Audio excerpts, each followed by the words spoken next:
పుల్వామాలో 40 మంది సీఆర్పీఎఫ్ జవాన్లు బలి తీసుకున్న ఉగ్రదాడి తర్వాత కశ్మీర్లో చోటు చేసుకుంటున్న పరిణామాలు ఒక్కసారిగా తీవ్ర రూపం దాల్చాయి.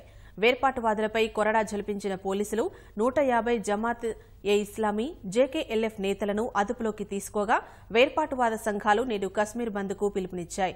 శాంతి భద్రతల పరిరక్షణ కోసం కేంద్రం ఏకంగా 10,000 మంది పారామిలిటరీ బలగాలను మోహరించింది. మరోవైపు వైమానిక విమానాల చక్కర్లతో భారత్ పాక్ మధ్య యుద్ద మేఘాలు కమ్ముకుంటున్నాయని కశ్మీర్ ప్రజలు ఆందోళన చెందుతున్నారు.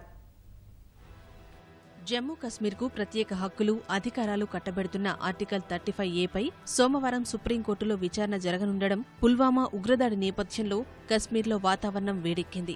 జమాత్ ఏ ఇస్లామీ జమ్మూ కశ్మీర్ సభ్యులు సహా దాదాపు 150 మంది వేర్పాటువాదులను పోలీసులు అదుపులోకి తీసుకున్నారు. గతంలో జమాత్ ఏ ఇస్లామీ జమ్మూ కశ్మీర్ను హిజ్బుల్ ముజాహిదీన్ ఉగ్రవాద సంస్థ రాజకీయ విభాగంగా పేర్కొనేవారు. ఆ సంస్థ మాత్రం తమది పూర్తి స్వచ్ఛంద సంస్థ అని చెబుతోంది. ఈ నేపథ్యంలో శుక్రవారం రాత్రి నుంచి శనివారం తెల్లవారుజాము వరకు ఆ సంస్థ సభ్యులను పోలీసులు అదుపులోకి తీసుకున్నారు. అయితే ఇదేమీ కొత్త కాదని, రాళ్లు రువ్వేవారిని గతంలోనూ ముందస్తుగా అదుపులోకి తీసుకున్నామని పోలీసులు చెబుతున్నారు.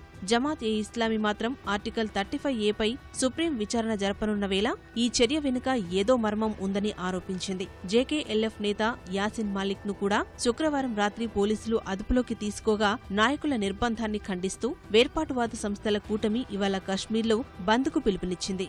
ఈ పరిస్థితుల్లో రాష్ట్రంలో ఉద్రిక్త వాతావరణం పెరిగింది. కాశ్మీర్ లోయలో భద్రతను కట్టుదిట్టం చేయడమే లక్ష్యంగా కేంద్ర ప్రభుత్వం భారీ సంఖ్యలో అదనపు బలగాలను మోహరించింది. 14 ఏళ్ల తర్వాత తొలిసారి బీఎస్ఎఫ్ బలగాలను శ్రీనగర్కు తరలించిన కేంద్రం పారామిలిటరీకి చెందిన 10,000 మంది అదనపు బలగాలను శ్రీనగర్, బుడ్గావ్ జిల్లాల్లోని 5 ప్రాంతాల్లో మోహరించింది. అయితే లోక్సభ ఎన్నికలకు ముందు సాధారణ ప్రక్రియలో భాగంగా బీఎస్ఎఫ్ జవాన్లతో పాటు 45 కంపెనీల సీఆర్పీఎఫ్, 10 ఎస్ఎస్బీ, 10 ఐటీపీబీ కంపెనీలకు చెందిన జవాన్లను జమ్మూ కశ్మీర్కు తరలించినట్లు కేంద్ర హోంశాఖ వర్గాలు తెలిపాయి.